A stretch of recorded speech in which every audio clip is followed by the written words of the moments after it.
lahat ng opinyon, pagtingin, pananaw o kuro-kuro ng mga bisita at panauhin o mga anchors o host sa programang ito ay sarili at tanging opinyon at pananaw ng mga nabanggit at hindi opinyon o pananaw ng Aliw Broadcasting Corporation, mga producers o mga namamahala ng Aliw Broadcasting o anumang organisasyon na affiliated sa network at kailanman ay hindi iniendorso ng Aliw Broadcasting Corporation ang mga nabanggit na opinyon at pananaw sa programa. Ang mga balita, dudublehin ang pasada. Ang mga kontrobersyal, mga viral, mga trending na mga tao. Dalawang mas matinding papasadahan. Mga pangyayaring nakikita sa kalsada. Live na papasadahan. Tampalang John Ibanez at Drew Nasino. Doble ang lakas, doble ang tindi. DWIZ Pasada Balita sa DWIZ News, DWIZ News TV at Aliw Channel 23 at sa digital channels ng DWIZ. Huwag magpapaiwan para huwag maunahan. Pasada Balita.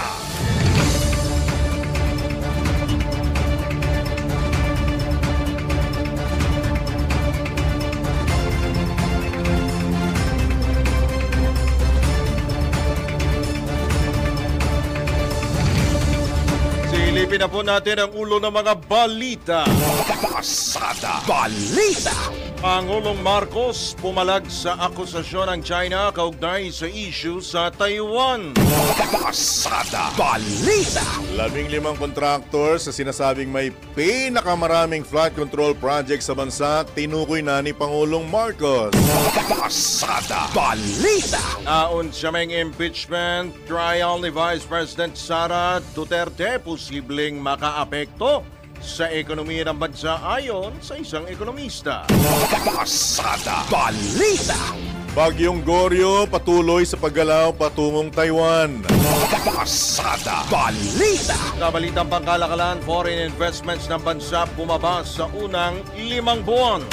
Pasada Balita. Sa balita sa ibayong dagat, Russia at Ukraine muling nagbombahan. Pasada Balita. Sa balitang pampalakasan, good news po ito. Congratulations! Gilas Pilipinas nagpakitang gilas. Pasok sa quarterfinals ng FIBA Asia Cup 2025. Pasada Balita. Sa balitang pangkalusugan, iba't ibang uri ng sakit sa ulo ating alamin. Pasada Balita. At sa showbiz, makinig ka. Ina! Marin! Ina! Ni pambansang kamao Manny Pacquiao na si Mami Dionisia, handa nang magpakasal sa long-time boyfriend nito. Tampalang John Ibanez at Drew Nasino. Pasada Balita.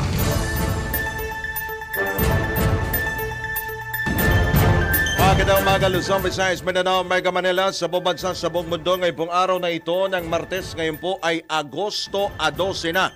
Taon 2025, kayo pa rin po ay nakatutok, nakikinig at nanonood sa pamamagitan ng impila may todong lakas DWIC 882 at Aliw Channel 23. Kami po ang inyong mga magiging tagapagatid balita, Drew Nasino, John Ibanez.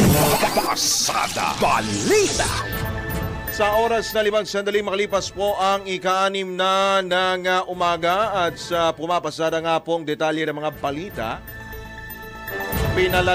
pinalagan ni Pangulong Ferdinand Marcos Jr. ang akusasyon ng China na tila nakikipaglaro ito sa apoy kaugnay ng kanyang pahayag at babala na posibleng gulo sa pagitan ng China at Taiwan.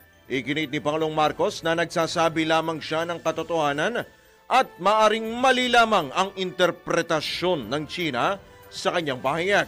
Nilinaw din ng Pangulo na hindi niya nais na makipagdigmaan o hindi nais makipagdigmaan ng Pilipinas at ang sinasabi lamang nito ay maaring madamay ang bansa sa patuloy na tensyon sa pagitan ng China at Taiwan. Pasada Balita. Namimiligro namang madamay ang Pilipinas sa patuloy na tensyon sa pagitan ng Taiwan at China dahil sa malapit na lokasyon ng bansa. Ito ayon mismo kay Pangulong Ferdinand Marcos Jr. matapos mapaulat ang tumaas na aktibidad ng mga barko ng China sa West Philippine Sea, partikular sa Bajo de Masinloc. Nabatid na may namataang 30 barko ng China sa lugar, samantalang 10 barko lamang ang pag-aari ng Pilipinas. Binigyan din ng Pangulo na hindi dapat baliwalain ang sitwasyon at kailangan magkaroon ng malinaw na plano sa paglilikas ng mga mamamayan at sa pagbibigay proteksyon sa buong bansa sakaling lumala pa ang tensyon.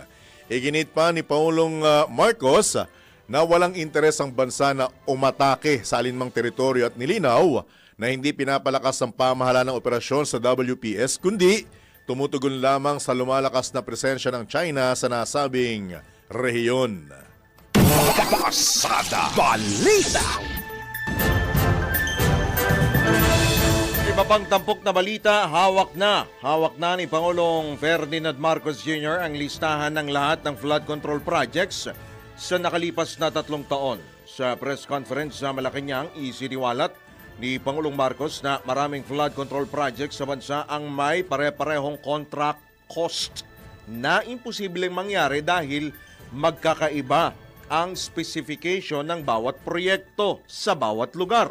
Iprenisenta rin ng Pangulo sa press briefing ang Sumbong sa Pangulo website kung saan maaaring magsumbong ang publiko at silipin ang status ng flood control project sa kanilang lugar. Batayan niya ito sa kanilang pag-aaral sa mga proyekto ng Department of Public Works and Highways simula July 2022 hanggang May 2025. Napag-alaman din na sa kabuang halaga na 545 billion pesos na mga proyekto, pinakamalaking bahagi nito ang napunta sa National Capital Region, Central Luzon at Bicol regions. Gayunman, hindi naman anya nabigyan pansin ang mga pinaka-flood-prone areas na dapat sana ay may pinakamaraming proyekto kontra baha. Tinukoy din ng Pangulo na sa 2,400 at siyam na contracting entities, 20% lamang na mga proyekto ay ini-award lamang sa 15 kontraktor. Pasada Balita. Tiniyak naman mismo ni Pangulong Ferdinand Marcos Jr. na mananagot ang sinumang opisyal ng pamahalaan na mapatutunayang may kinalaman sa sinasabing mga anomalya sa flood control projects. Sa kanyang pagharap sa press conference, binigyan din ni Pangulong Marcos na kung may ebidensya ng korupsyon o anumang irregularidad, dito nakikilos ang pamahalaan upang mapanagot ang sinumang may sala. Ito anyay kahit pa malapit sa kanya ang mapatutunayang sangkot sa katiwalian sa mga flood control project. Tinukoy naman ng Pangulo ang 15 mula sa mahigit 2,400 kontraktor na nakakuha ng nasa 100 billion pesos na halaga ng proyekto o 20% ng kabuuang 545 billion peso flood control projects. Kabilang sa 15 may pinakamalaking kontrata ang Legacy Construction Corporation, Alpha and Omega General Contractor and Development Corporation, SunWest Incorporated, Hightone Construction, 888 Construction and Supply, Royal Crown Monarch Construction and Supplies Corporation, Wow Builders, MG Samidan Construction at St. Timothy Builders. Pasada Balita. Sa oras po na 10 sandali makalipas ang ika-6 na ng umaga, madagdag lamang ho natin ito pong mga nakala po na mga dokumento mula po mismo sa Department of Public Works and Highways o DPWH. Ito po yung mga itinuturo po na mga may-ari o yung mga personalidad po sa likod po ng binabanggit po na mga kontraktor. Sino yan? Unahin po natin yung binabanggit ho niyan. Sino yan? Legacy Construction Corporation sa katawan po ni Alex Abelido, owner po at chairperson at chief executive officer. Batay po ito sa mga nakakuha pong nakalap po na mga dokumento mula sa DPWH. Alpha and Omega Gen, yung binabanggit po ninyo, binabanggit ni Kuya John, yan po ay pag-aari ni Cesara Rowena Ate Sara Diskaya. Ito po yung Pangulo at owner At siya po ay dating kumandidato, makatapos lamang po na 2025 midterm elections, kumandidato po sa pagka-alkalde ng Pasig City. At yung itong SunWest Incorporated ay pag-aari naman po ni Ako Bicol Party List Representative Elizalde Saldico. Okay. Ito namang Highton na pag-aari naman ng kanyang kapatid na si Christopher Quito Co at Edgar Acosta. Co-owner po ito. Yung 888 naman, mababa ito ng konti, Kuya John, dahil babanggitin lamang para po sa kabatiran po ng publiko. At itong 888 construction ay pag-aari naman po ni Wilfredo Natividad. May pinabanggit ka kanina. Anong pangalan nun? So may mga binabanggit na kontratista. At kung may kontratista, mukhang may nakasingit na hindi lamang senador, kundi Senate President. Ito po ang yung binabanggit. lumabas sa SOSE. Aha. Lumabas dun sa Statement of Contributions and Expenditure. Sino nagpalabas niyan? Yung SOSE, yung final. Alright. Pero itong mga nakalap natin dito, DPWH Alright. ito. Safe tayo dyan. Oo. Ito Right. pa, sige, idagdag ho natin. Royal Crown Monarch, Romeo Miranda, Wawaw Builders, Mark Alan Arevalo, MG Samidan Construction, Marjorie Samidan, LR Tiki Builders, Luisito Tiki, Road Edge Trading Development, Ryan Willie Uy, QM Builders, Alan Kirante at Sosima Martinet. Tapos ito pang EGB Construction Corporation ay pag-aari naman po ni Philippine Contractors Accreditation Board Member Engineer Ernie Bagaw. Habang itong Top Notch Catalyst Builders Corporation ay pag-aari naman po ni Yumir Villanueva at yung Center Waste Construction and Development Incorporated na si Lawrence Lubiano na sinasabi nila lumabas dun sa SOSE ng isang senador. St. Timothy Corporation ni Maria Roma Angeline Rimando na iniuugnay din po sa kay Diskaya, yung Alpha and Omega. So ibig sabihin, kung may mga kontratista, meron ding nakalusot na mula naman sa mataas na kapulungan. Yun ang lumalabas. Yun ang lumalabas. Na ang binabanggit, mukhang nag-contribute Contributor. sa kanyang kampanya nung siya na tumakbo. 30 million? Ha? 30 million pesos. 30 million ang pinag-usapan na Pesos. binabanggit.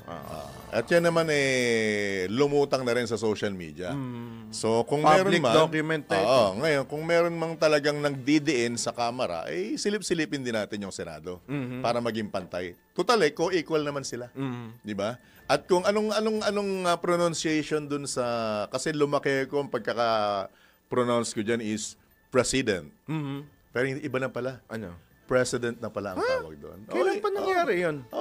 I-search nyo. Hindi na siya president.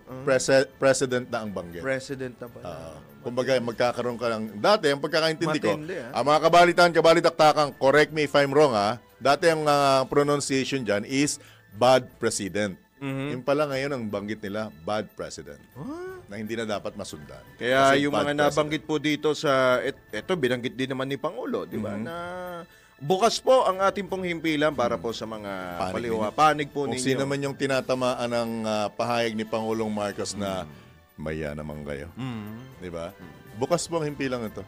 At ang programang ito para sa inyong panig.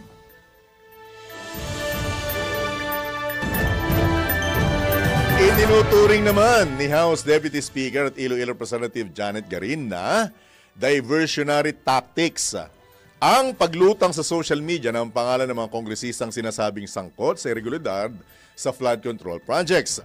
Kasunod na rin ito ng pahayag mismo ni Senator Panfilo Ping Lacson na mahigit 60 kongresistang contractors ang sangkot sa sinasabing pangungurakot ng pondo para sa naturang mga proyekto. Ayon kay Representative Garin, nagkausap na sila ni Senator Lacson at nakumpirma niya na magkaiba ang mga pangalang lumalabas sa SOCMED kumpara sa listahang hawak ng senador. Malinaw anya na posibleng ginamit ito ng mga totoong dawit sa katiwalian at mga individual na namumulitika upang maitago ang katotohanan at mailihis ang usapin. Dagdag pa ni Congresswoman Garin, isa sa mga malalaking proyekto o malalaking programa sa implementasyon ng mga proyekto sa infrastruktura ang tinatawag na bentahan ng proyekto sa mga subcontractors, dahilan para makompromisyo ang kalidad ng mga proyektong dapat pinakikinabangan ng maayos ng taong bayan. Pasada Balita. May subcon, di ba? Oo. Talagang hindi naman wala yung mga subcon na yan. Kasi hindi naman kaya ng isang kontraktor yan, lalo na kung malaki ang proyekto, kung bilyong halaga. Hindi naman masama yung magkaroon ka ng subcon eh. Kaya lang, dapat kung yung subcontractor, matino. At in the first place, yung kumuha at binagkalooban ng proyekto, matino ang hangarin. May magandang track record. Correct. Dapat ganyan po Kasi yung mga... kahit gaano kaganda ang proyekto, kung mangyayari magiging ampaw naman ang pagkakagawa, paano na?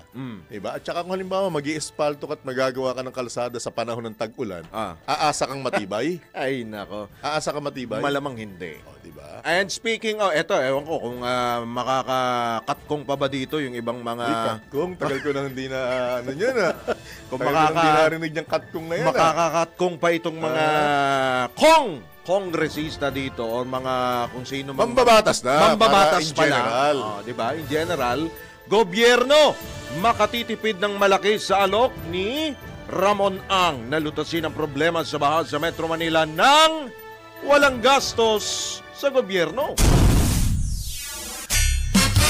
Tingnan po natin kung sa paanong paraan mula kay Patrol 19 Sally Ortega Bueno. Makakatipid ng malaking halaga ang pamahalaan sa pagtulong ng pribadong sektor para solusyonan ang problema sa baha sa Metro Manila. Ito niyag ni Senator Joel Villanueva kaugnay ng alok ni Mr. Ramon Ang ng San Miguel Corporation na lulutasin ang problema sa baha sa Metro Manila nang walang gastos mula sa pamahalaan. Ayon kay Villanueva, kilala niya si Ang na palaging may batayan ang mga solusyong binabanggit at kumonsulta na rin ito sa mga eksperto. Sakali anyang maraming tulad ni Ramon ang tutulong sa pamahalaan, tiyak na mailalaan sa ibang mahalaga at mapapakinabangan na proyekto ang pondong nakalaan para sana sa flood control. Pinayuhan naman ni Villanueva na makipag-ugnayan sa pamahalaan ang mga private sector upang matiyak na ang disenyo o efforts na gagawin para sa flood control ay naaayon sa master plan. Umaasa ang mambabatas na sa pagkakataong ito na binuksan ni Pangulong Bongbong Marcos Jr. ang problema sa flood control projects at sa inaasahang pagtulong ng pribadong sektor ay ganap nang matutugunan o malulutas ang matagal ng problema sa malawakang pagbaha. Ito si Patrol 19 Sally Ortega Bueno para sa Impira Metodong Lakas sa DWIC.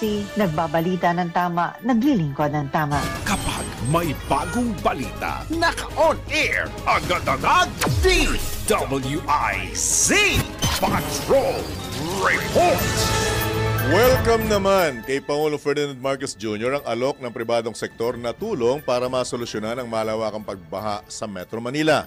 Ayon kay Pangulong Marcos, ito ang dahilan kung bakit patuloy niyang ipinapaalala na kailangan talagang maging bahagi ng national development at makakatuwang sa mga halagang proyekto ng pamahalaan ang pribadong sektor. Samantala, nilinaw ng Presidente na bago gumawa ng proyekto ang pamahalaan at pribadong sektor, kailangan munang ayusin ng mga LGU ang kanilang problema sa basura sa mga nasasakupan na nagiging sanhi naman ng pagbara at pagpalya ng mga drainage system.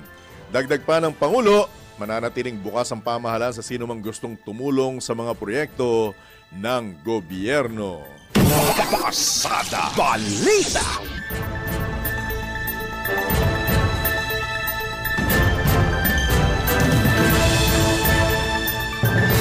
Okay pa rin yan, ibinunyag naman ni Pasig City Mayor Vico Soto na pag-aari nga ng pamilya Diskaya ang ilang construction company na kinontrata ng Department of Public Works and Highways para sa mga flood control projects. Ayon kay Mayor Vico, kabilang nga ang Alpha and Omega at St. Timothy sa pinangalanan ni Pangulong Ferdinand Marcos Jr. na top 15 contractors na sangkot sa flood control projects. Isiniwalat din ng alkalde na may 6 na stages ng katiwalian mula sa bidding at substandard na implementasyon hanggang sa standard operating procedure o SOP na umaabot sa mahigit kalahati po ng halaga ng project padulas pa lang. Gayun din anya ang hindi pagbabayad ng buwis ng mga kontraktor sa Bureau of Internal Revenue at Local Government Unit at paggamit ng nakuwang pondo sa politika sa pangangampanya. Kaugnay nito, magsusumite sa Pangulo ang Pasig LGU na mga natukoy na red flags at itutuloy ang mga kaso upang mabawi ang milyon-milyong pisong utang ng mga naturang kontraktor sa buwis. Pasada Balita. Suportado naman ng isang party list representative ang layunin ni Pangulong Ferdinand Marcos Jr. na wakasan na ang pagkakaroon ng irregularidad at katiwalian sa mga flood control project. Ayon kay Kamanggagawa Party List Representative Eli San Fernando, kaisa ni Pangulong Marcos ang 20th Congress upang mapanagot ang mga tiwali, partikular na sa pondo na nakalaan para sa mga flood control project. Dagdag pa ng kongresista, suportado rin niya ang hakbang ng House Committee on Public Accounts sa pinamumunuan ni Bicol Saro Party List Representative Terry Ridon na magsagawa ng investigasyon kaugnay sa mga palpak na proyekto at serbisyo kung saan sinasabing sangkot ang mga pinakamalalaking kontratista. Una nang sinabi ni Congressman Ridon na layo ng kanilang hakbang na malaman kung may mga proyektong hindi nakumpleto, ampaw, naantala, may ginamit na substandard materials at kung may ghost project sa flood control. Pasada Balita. Dahil nga po sa patuloy na pagbaha ng balita kaugnay po sa flood control. Yan, iminungkahi naman po ng Department of Public Works and Highways sa mga local government unit na tumututol sa kanilang mga proyekto na dumulog na lamang sa Korte Suprema. Ito ayon kay Public Works and Highways Secretary Manuel Bonoan ay kasunod na rin ang pahayag ni Manila City Mayor Isko Moreno na hindi sumailalim sa kanilang konsultasyon ang ipinatayong bagong pumping station sa kanilang lungsod. Ayon kay Bonoan, ang kanilang mga proyektong ginagawa ay pinopondohan ng national government at nakapaloob sa General Appropriations Act. Yan po ay sa makatuwid, isa na pong batas. Kaya anya kung hindi ito saklaw para sa isang LGU ay maaring dumulog naman ang mga naturang local government units sa kataas-asang hukuman. Sa ngayon, inihayag ng kalihim na tanging mga lumang pumping station lamang ang kanilang kinukumpuni o inaasikaso sa Maynila. Pasada Balita. Bukas naman si Metro Manila Council President at San Juan City Mayor Francis Zamora na direkta ng makipag-ugnayan ang San Miguel Corporation sa mga lokal na pamahalaan upang masolusyonan ang pagbaha sa bawat lungsod sa Kamaynilaan. Ito'y matapos magboluntaryo mismo si SMC Chairman at CEO Ramon Ang nagastosan ng flood control project sa Metro Manila. Gayunman, sa panayam ng DWIZ, sinabi ng alkalde na handa silang tumalima sa kung ano ang gustong mangyari ni Ang. Well, ako po, I know my problems in San Juan. Kumbaga, kung ako tatanungin nyo at kung meron akong kapasidad na pondohan lahat yan, I would more or less know what has to be done. No? Kung kami po ay magpulong na, mababanggit ko sa kanya.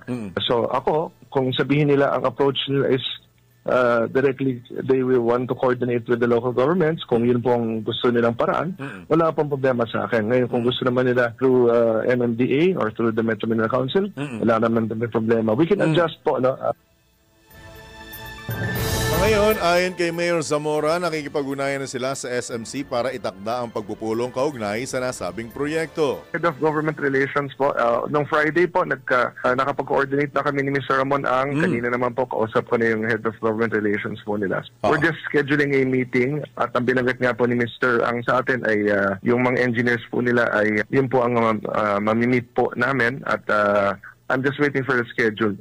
Napanood ko ang kanyang interview, but what I want to hear really is ano yung specific actions that they would like to undertake. No? Ano ho ba exactly ang gusto nilang gawin? Para ho ma-align lang natin sa mga gusto din natin gawin po dito sa Metro Manila.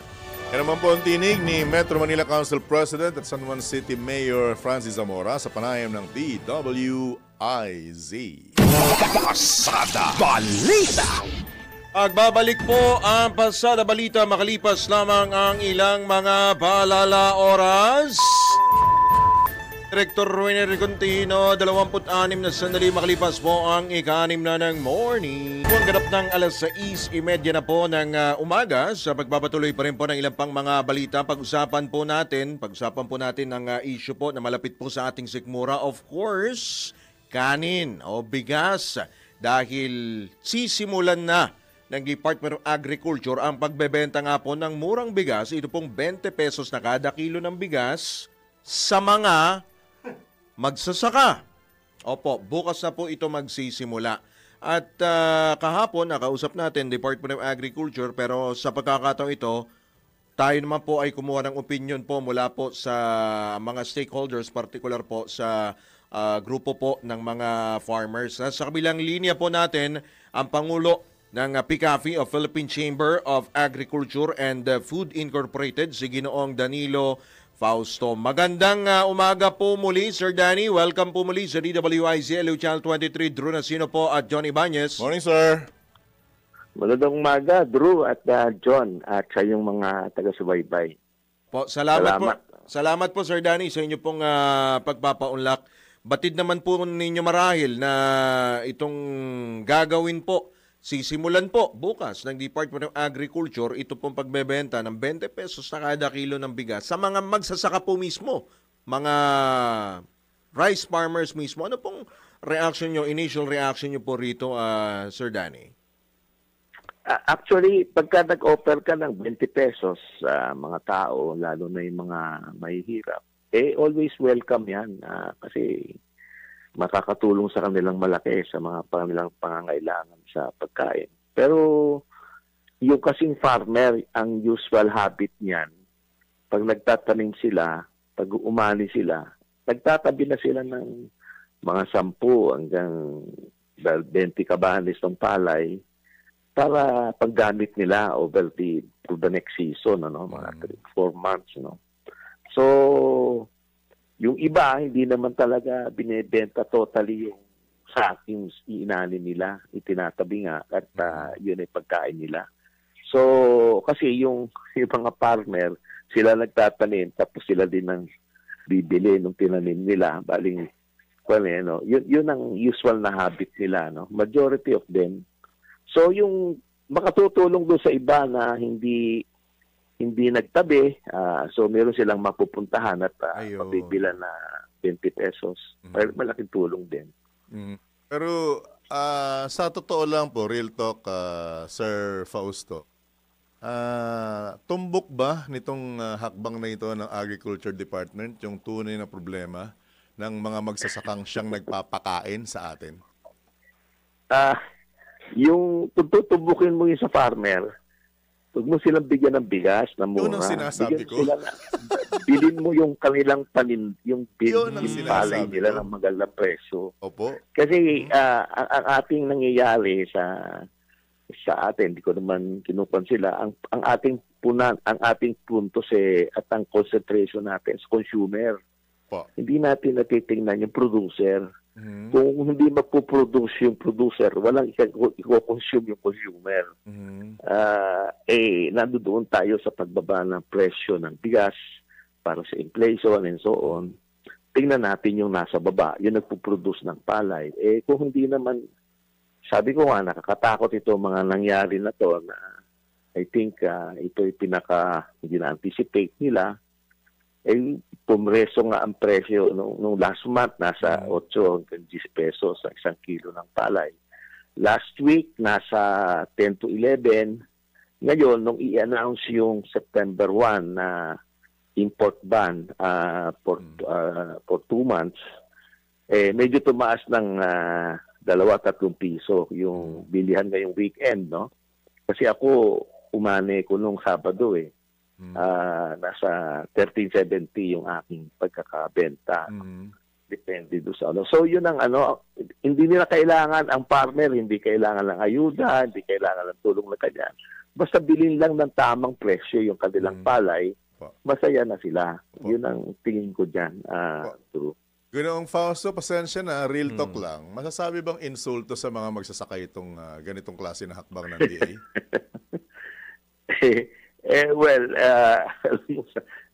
gusto nating tumulong sa gobyerno, hindi ko naman sila, they're trying their best to what they can do to help our poor people. Opo. Pero yung, kumbaga sa namamaril ka, dapat hindi ka naka-bullseye dapat yung bullseye ang tatamaan mo. Hindi, Puro yun ligaw ang yung tama yata. pangangailangan Puro ligaw na bala. Ligaw na bala.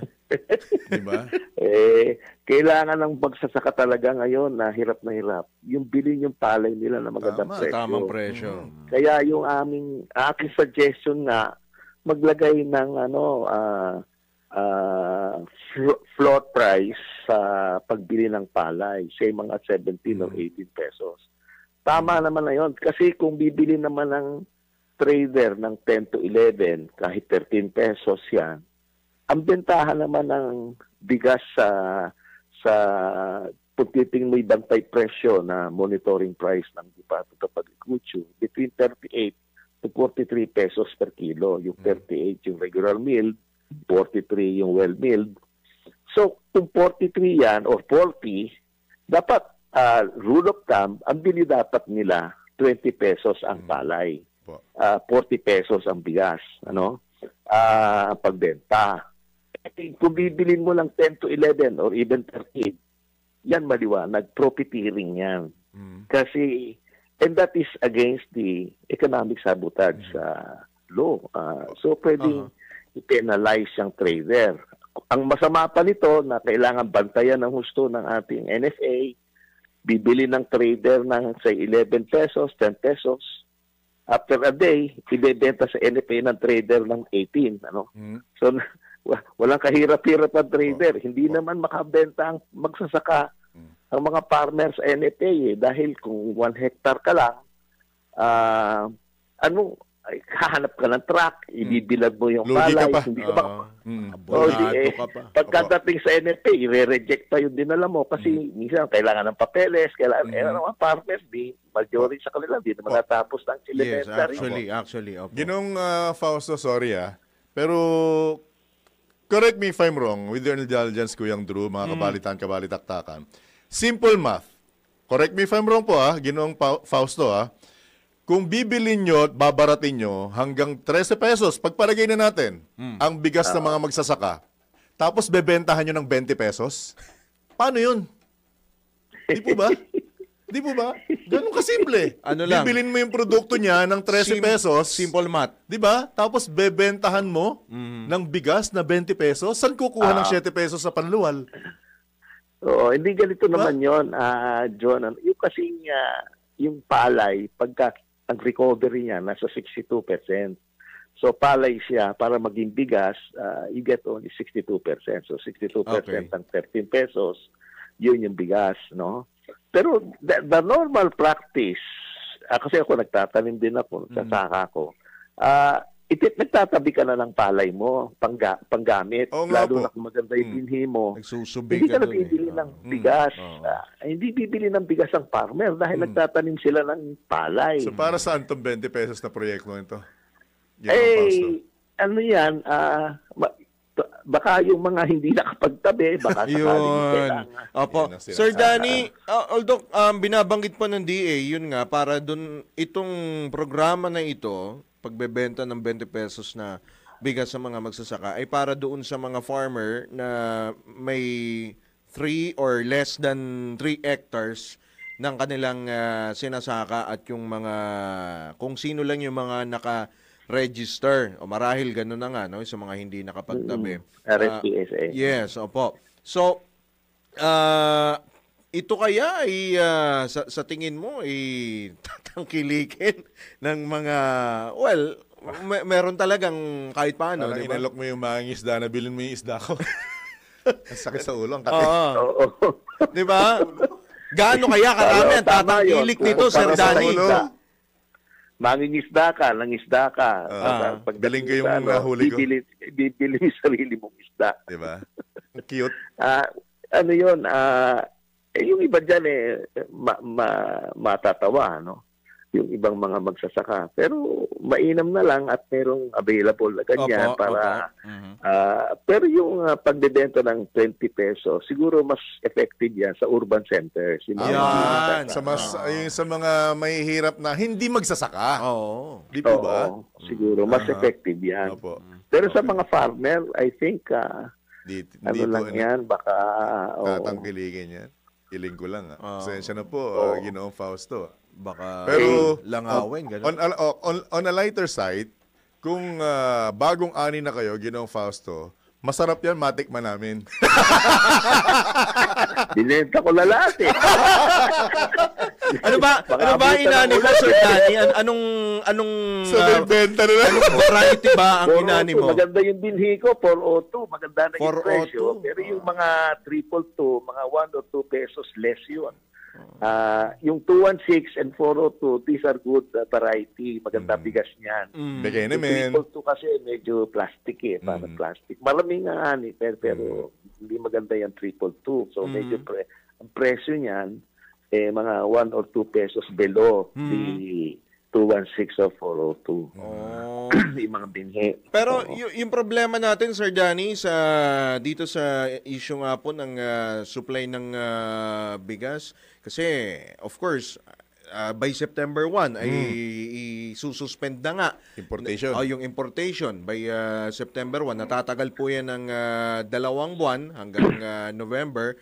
At yan kaya sa palagay mo dapat tuloy-tuloy na? Makatutulong ba yan sa mga magsasaka? Makakatulong ba yan? Malaki ba? Hindi lang sa mga magsasaka, pati sa mga consumer. Correct. 'Di ba? Mas Sir mumura Danny? yung bigas.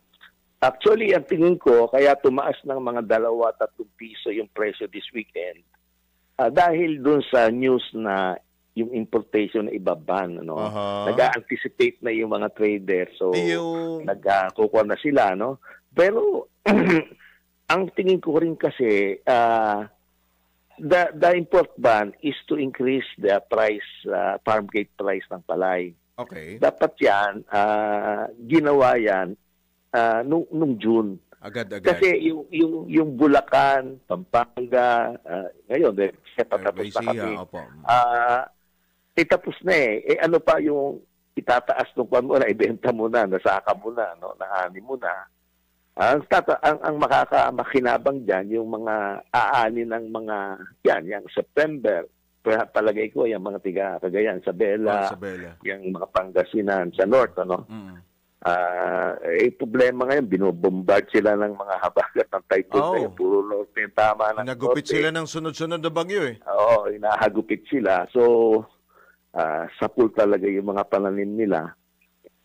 Yun ang kwan dyan. So, maganda at papasalamat tayo. Napakaganda epekto niyang import ban na yan. Kasi talagang competitor talaga ng mga magsasaka yung importation ng bigas ng bigas $380 per metric ton lang ang presyo ng per metric ton. So kung i-convert din sa 57 to 1, 57 pesos to $1, nasa 21 pesos lang yan. Plus yung tariff na 15%. So 24, 25 bigas yun. Bigas, yan ang puhunan ng mga importer. Dadagdagan sila 2 piso for shipping and so on. So pag binibenta nila ng 43, maganda kita na trader dyan. Kaya karamihan sa mga rice miller, yung mga trader, nag-i-import na lang imbis na bumili ng palay. Ngayon, bibili sila, yung mga trader, magkahabol yan. Nananamantala, bibilin ka lang 11 pesos o 13 pesos. After one day, dadali nila sa NFA, bebenta ng 18. Pero, Sir Danny, kasi may mga babala po itong mga traders, yung mga rice traders na kapag nasimula na nga yung import ban, baka magtaas yung presyo sa consumer, sa retail. Hindi dapat yon. Yung maximum retail, suggested retail price should be imposed. Kasi kung titignan mo, what is the landed cost yung landed cost niya, patungan mo man ng 12 pesos yan, yung para sa wholesaler, sa dealer, sa retailer, so 10 to 12 pesos ang patong. Kita na sila lahat doon, Ay kung ang cost nila, ang landed cost nila ay 25 to 27 pesos per kilo, bebenta mo ng 45. 45 kasi FSRP natin. Malaking-malaki nakita nila doon. Tataasan pa nila yan. Ibang klase na yon. Kaya tayo merong daily index, price index, which is under the Economic Sabotage Act. Ano? So monitor yan ng mga presyo. Tapos, kung bibilin mo kasi ng 18, yung palay sa farmer, malaki na kita ng farmer doon. Okay na siya doon. Happy. Kung bibili mo ng 11, hindi naman. Kaya yung NFA, 18 ang bili niya. Okay yun. Ang problema, puno na bodega niya, wala na siyang pera, wala naman siyang tao na pupunta sa bukid-bukid para bilhin isa-isa yung mga balos. Mag-iikot-ikot. Mag-iikot. Walang ganon ang NFA. So, mga ahente ang umiikot niyan. Once ng ahente may patong yan. Dyan, sigurado. Trader na yan. Most of the trader, may sarili silang dryer. Yung farmer, hindi na, ayaw na niya mag-risko, magbilat sa kalsada, ulan ng ulan Yes, mabubulok ang pare mo, magtatwaan ka ng ulan. Sir Danny, last na lang on my part, sa tingin nyo, itong RTL mukhang kailangan na talaga, urgent na nating silipin, amiyendahan, kung ano man ang pwede nating gawin dyan sa RTL na yan, para maibsa naman kahit paano yung epekto po nitong mataas na presyo po ng pagkain, lalo ng bigas. Ang RTL, ang isang malaking negative yung tinutulan mo ng authority yung NFA. Hindi siya makalaban NFA can only buy and sell in times of yung emergency, yung disaster and so on, pang buffer stock lang siya. Hindi siya pwedeng mag-trade, So, kung may nalalamantalang trader, pagka may authority ng NFA, pwede niyang tapatan Pwede niyang tapatan yung trader. Kasama, pagka kaya niyang bumili ng 18, lahat 18, binibili niya. Susunod na yung mga trader dyan kasi kapag hindi sila sumunod, mas makasabay, lugi na sila. Kailangan nila ng buhay. Walang ganong authority ng NFA. Tinanggal ng RTL. Pero yung mechanization, fertilization, yung mga seeds, malaking bagay yun. Irrigation, yung mga and diversification. Hindi naman tayo laging rice-centric tayo. Kailangan meron ding mga... Hindi talaga mawawala yung kanin. Oo naman. Oo. Alright. Oo. Okay. So, baka meron pa po kayong karagdagang paalala o mensahe, Ginoong Fausto, panawagan. lalo na sa ating mga kababayang magsasaka. Go ahead po. Tayo lang tumatagtag lang ang ating dibdib kaysa nalulugi tayo, huwag tayong mawala ng loob. Ang gobyerno naman with the import ban, papasalamat tayo September 1, may import ban. It should have been done earlier, pero at least nandiyan na siya.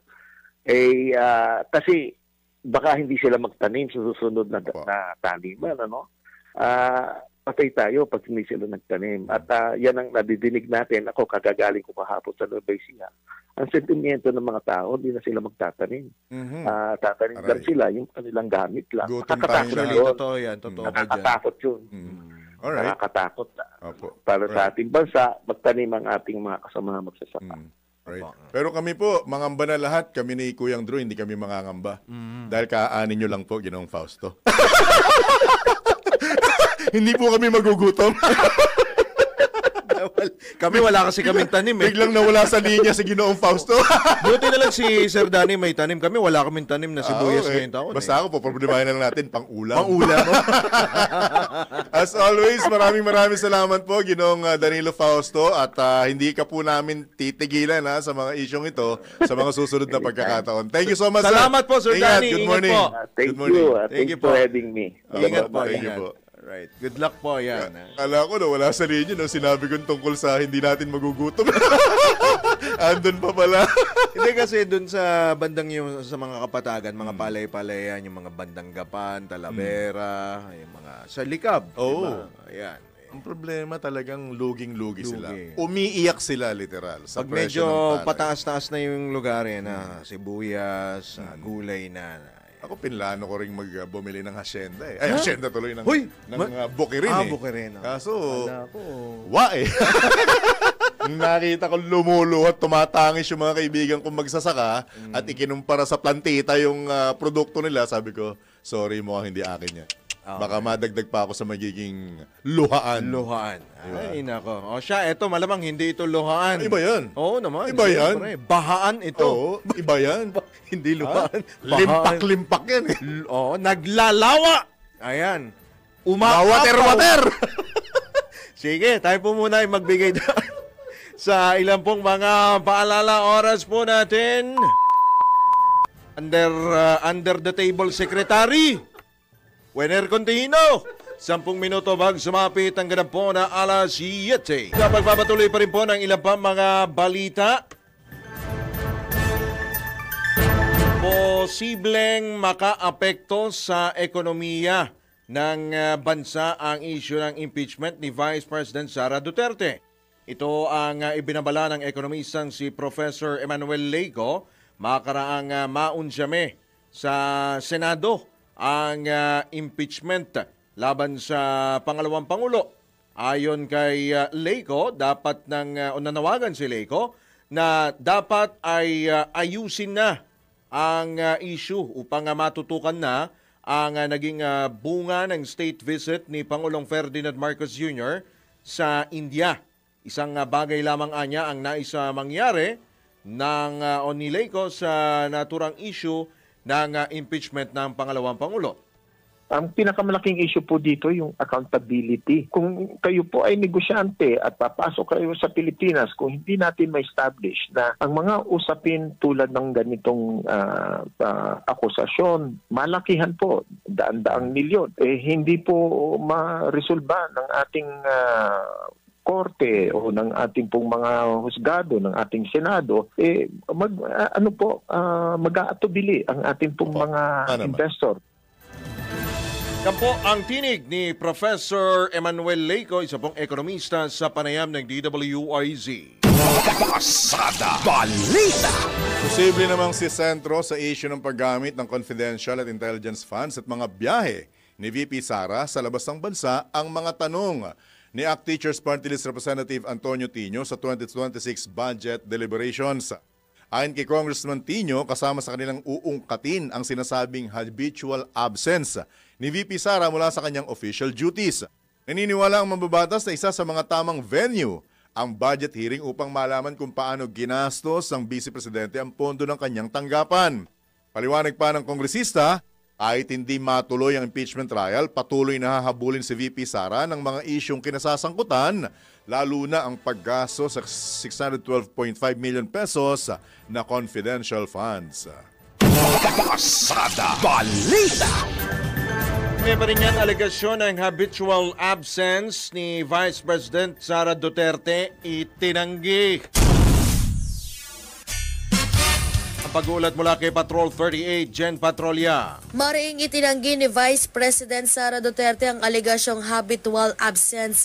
Kasunod ito ng pahayag ng Kamara na uungkatin nila sa Office of the Vice President Budget Hearing ang habitual absence o madalas na pagpapaliban ng Vice Presidente sa kanyang trabaho. Tinawag ito ni VP Sara ng walang basihan at isang paninira mula sa mga anti-Duterte. Wala sila anyang ebidensya at hindi ito idinaan ng mga mambabatas sa tamang forum o venue. Una nang sinabi ng mababang kapulungan na si sentro sa OVP budget hearing ang issue ng paggamit ng confidential at intelligent funds at mga biyahe ni Vice President Duterte abroad, gayon din ang sinasabing habitual absence nito mula sa kanyang official duties. Narito ang tinig ni Vice President Duterte. Habitual absence saan?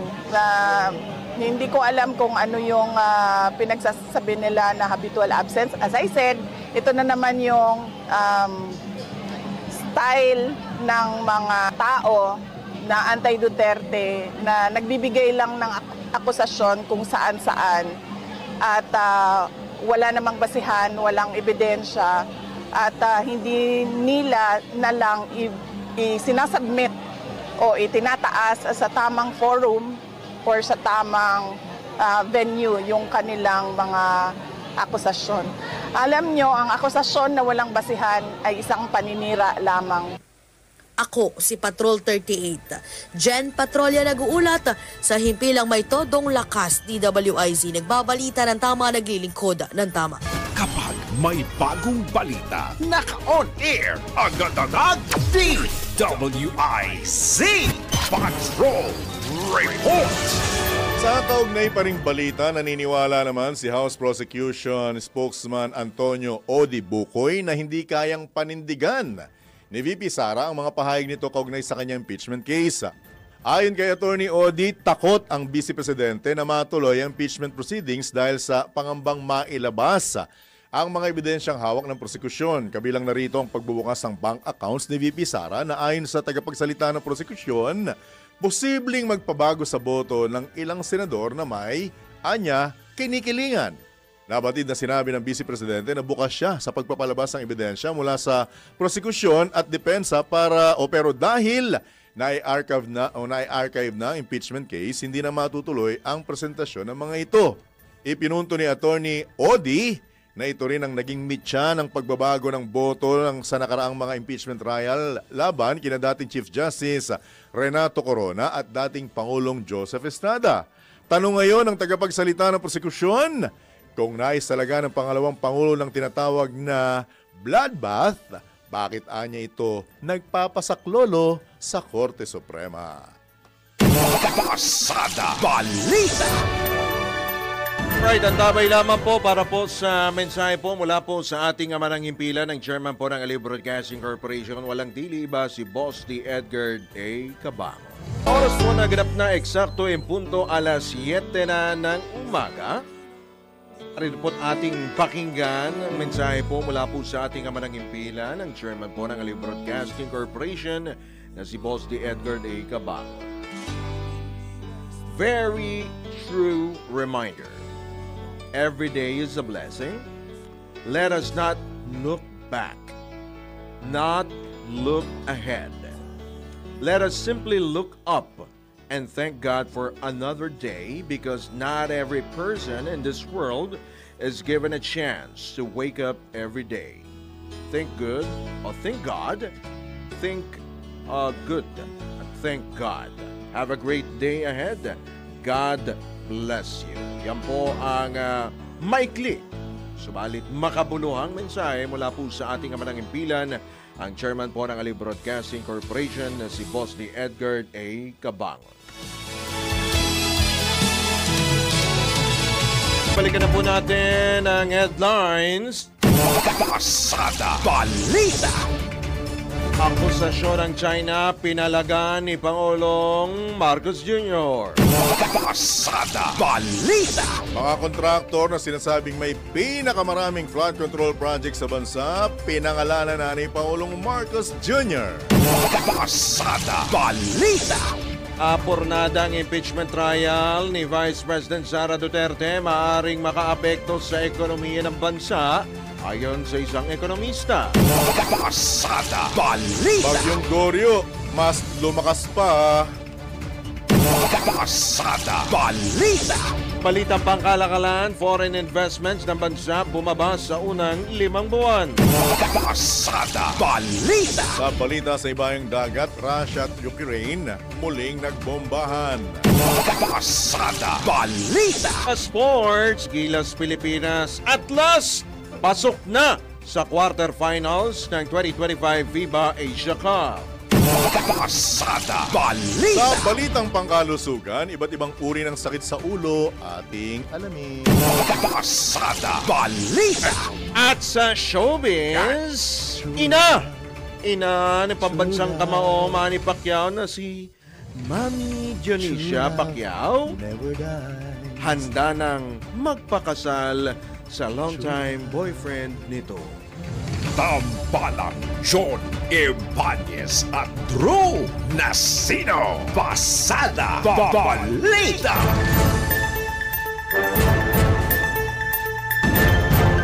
Sa oras po na 3 sandali makalipas ang ikapito ng umaga, sa pagpapatuloy pa rin ng ilang pa mga balita, naghain ng motion for reconsideration ang isang grupo ng mga pari at abogado sa Korte Suprema para ipanawagan na muling ikonsidera ang naging desisyon nito sa impeachment case laban kay Vice President Sara Duterte. Batay sa motion nakasaad sa motion, mahalaga ang pagtalima sa saligang batas na dapat ay nagtatanggol sa Estado laban sa mga impeachable officials katulad ng pangalawang Pangulo. Ito na ang ikalimang MR na inihain higil sa naging desisyon ng Supreme Court sa articles of impeachment na inihain ng Kamara laban kay VP Sara. Idinagdag pa ng mga petitioner na kahit na 4 na impeachment complaints ang inihain, hindi dapat isama sa bilang ang unang 3 ibinasura ng Kamara dahil ang ika-4 ang naging basehan ng articles of impeachment. Ang naturang motion ay tumutugma sa naging interpretasyon ng constitutionalist at dating Supreme Court Associate Justice Adolfo Ascuna na siya pong ponente o siya pong proponent po nitong provision ng impeachment hinggil nga sa 1-year ban sa mga impeachment cases. Pasada Balita. Maaari pang iakyat ng Department of Justice sa Ombudsman at Sandigan Bayan ang mga kasong katiwalian na inihain naman laban kay VP Sara.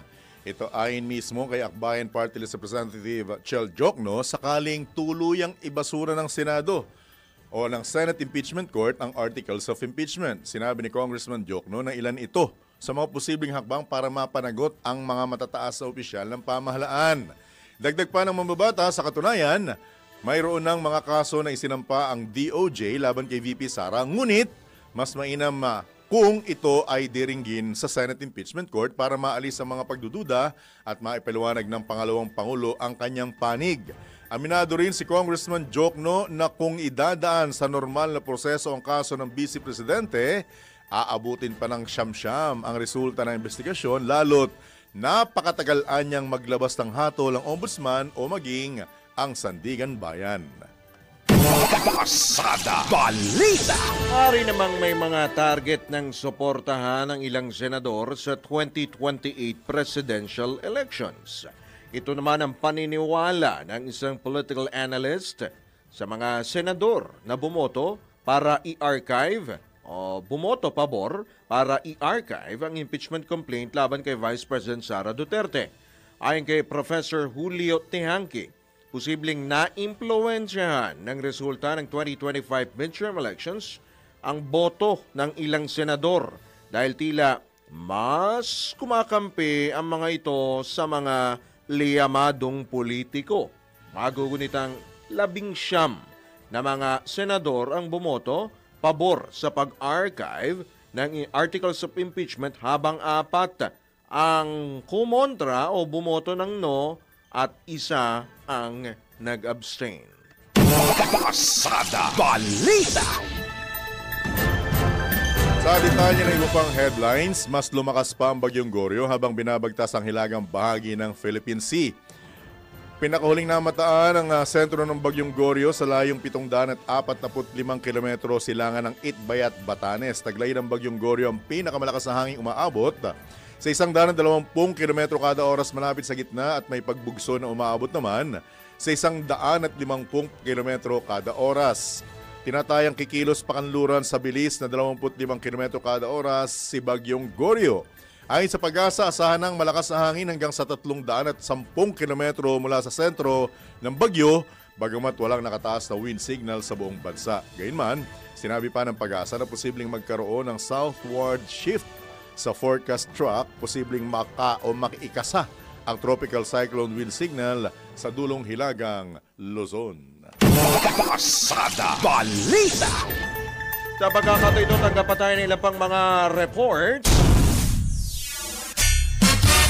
Isang senador nanawagan para sa agarang pagpasa ng supplemental budget para sa PhilHealth. Ang pag-uulat mula sa Senado, Patrol 19, Celi Ortega Bueno. Para mas matupad ang utos ni Pangulong Bongbong Marcos Jr., at ang mithin na Universal Healthcare Law na zero balance billing o wala nang babayaran sa mga ospital ng gobyerno ng mga pasyente, nanawagan Senator J.V. Ejercito sa mga kapwa-senador at maging sa mga kongresista na aprobahan ang kanyang isinusulong na supplemental budget para sa PhilHealth na 74.4 billion pesos.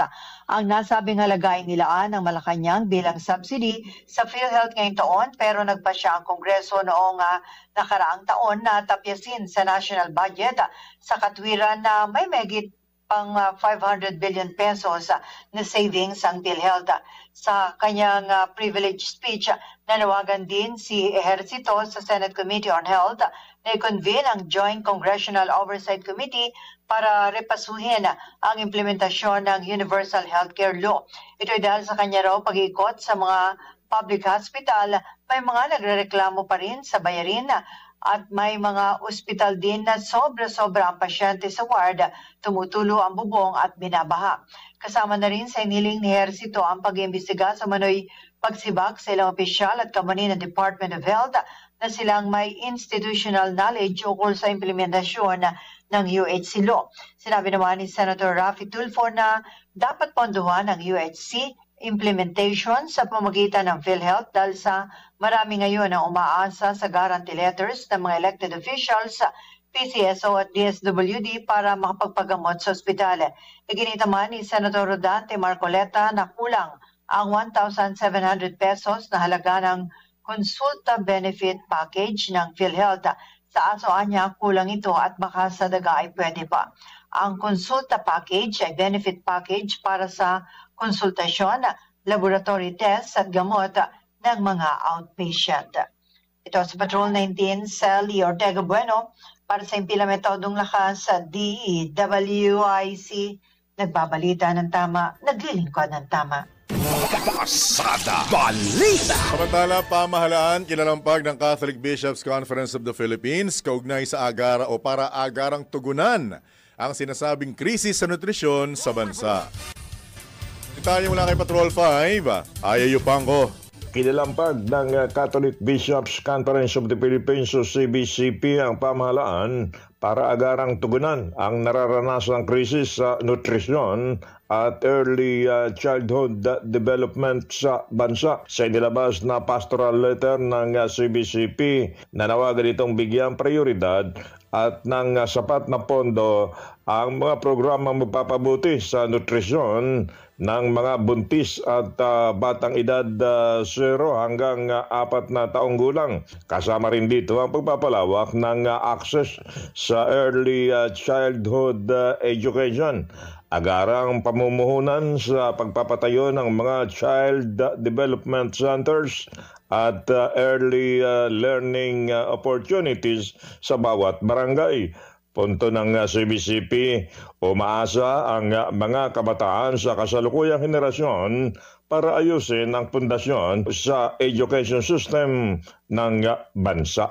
Ito si Patrol number 5. Ayayu Pangko para sa Impilmento ng Lakas, DWIC. Nagbabalita ng tama, naglilingkod ng tama.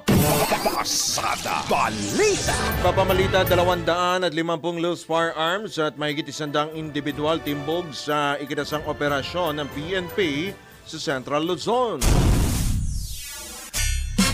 Patrol 17, Jopel Peleño sa detalye. Aabot sa 250 loose firearms at 115 individuals ang naaresto ng Police Regional Office 3 o PRO3 sa pinaigting na kampanya laban sa mga iligal at mga di-lisensyadong baril sa Central Luzon.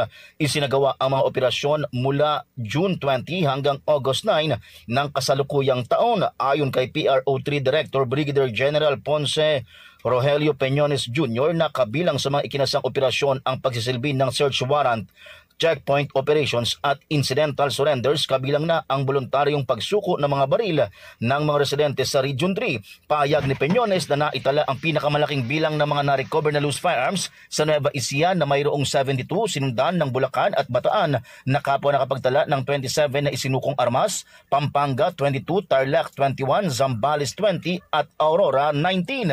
Inayag pa ng PRO3 Chief na 115 na personalidad naman ang naaresto at 100 110 dito ang sinampahan na ng kaukulang kaso. Giit ni Piñones na malaking bagay ang tuloy-tuloy na pagkakasabat ng mga dilisensyadong armas para sa kaligtasan ng publiko. Sinabi pa ng PRO3 chief na hindi titigil ang kanilang hanay sa mga ikinakasang kampanya kontra iligal at mga direhistradong baril alinsunod sa kanilang mandato na siguruhin ang peace and order sa buong rehiyon. Ito si Patrol 17 Chopel Peleño para sa Impilang May Todong Lakas, DWIZ. Nagbabalita ng tama, naglilingkod ng tama. Pasada Balita. Samantala, kilos protesta laban sa naging desisyon ng Korte Suprema sa impeachment, kasado na. Detalye mula kay Patrol 24, June Samson. Nakatakdang magkilos protesta ngayong alas 9:30 sa harap ng Korte Suprema ang iba't ibang grupo kabilang ang Bayan, Anti-Corruption Group na Tama Na, kasama ang ilang concerned citizens. Layunin ng protesta na baliktarin ng Supreme Court ang kanilang impeachment ruling kaya naharang o napigil ang pagsisimula nito sa Senado. Ang naturang protesta ay sasabay sa idaraos na regular unbanked session ng mga Supreme Court justices.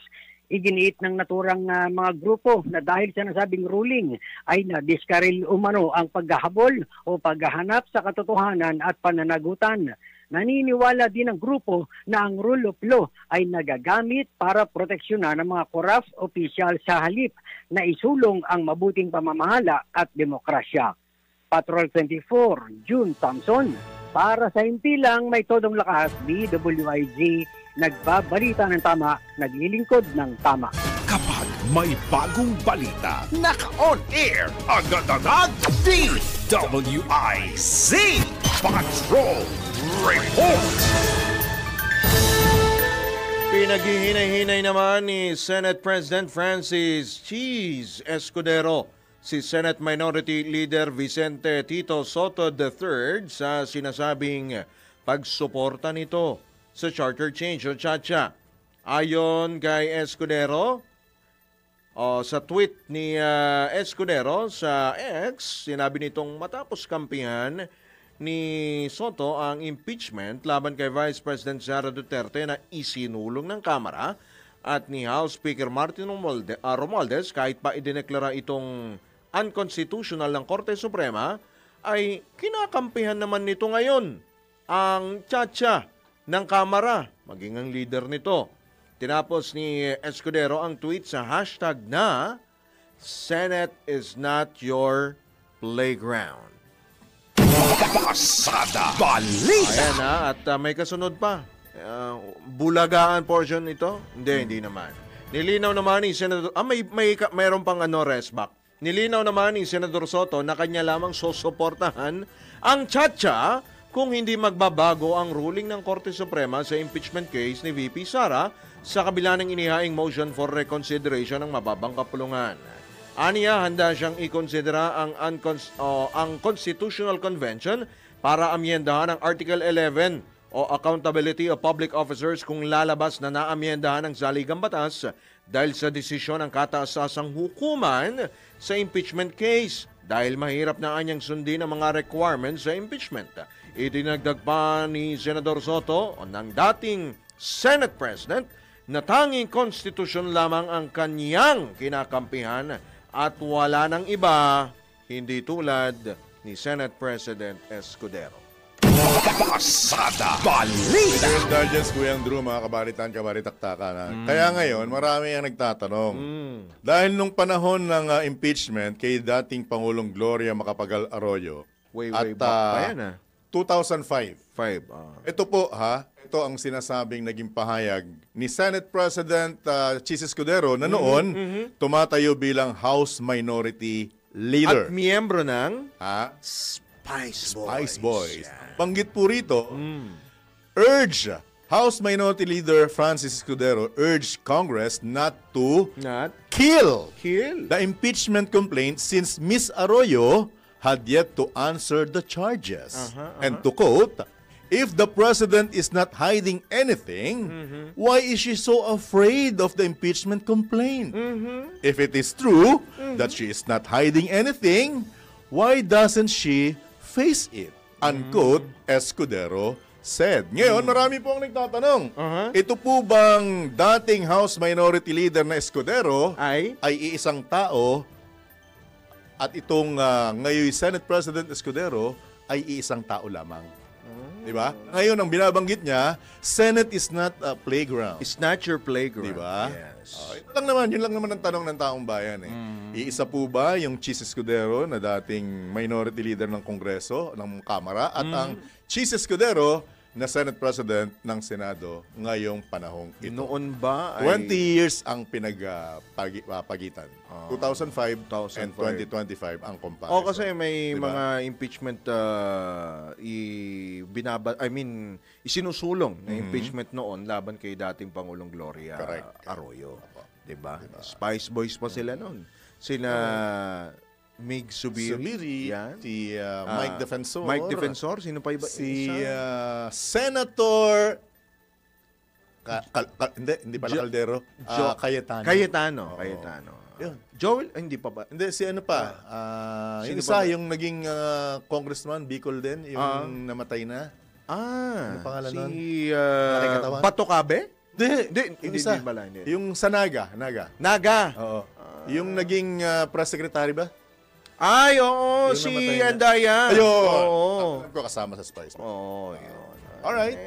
Ito nga, lumalabas din po sa mga pahayagan at bumubulaga sa mga online media sites po. Ito pong tungkol kay Senate President Escudero. Binabanggit mo kanina.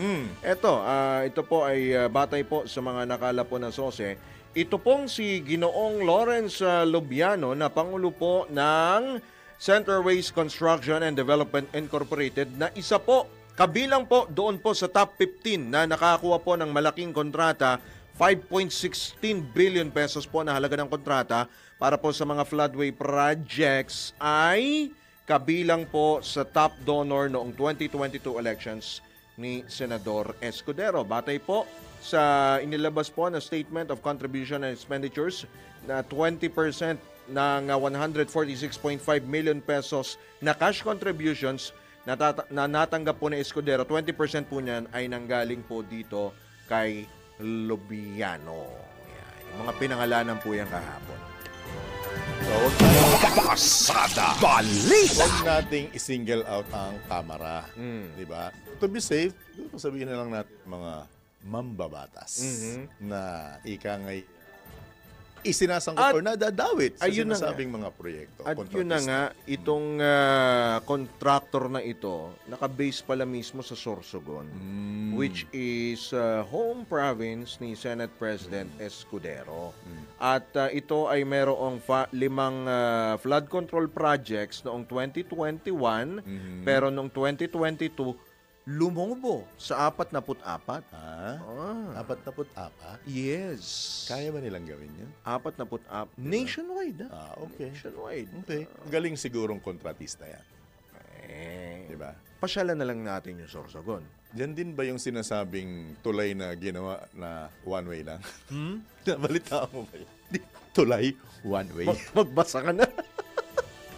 Sa iba pang tampok na balita, bahagya ng nabawasan ang bilang ng mga isinusugod lalo na ng leptospirosis patients sa emergency room ng Philippine General Hospital. Ayon kay PGH spokesman Dr. Jonas Del Rosario, bumaba na sa 200% ang overcapacity rate ng kanilang ER mula sa dating 400% noong isang linggo.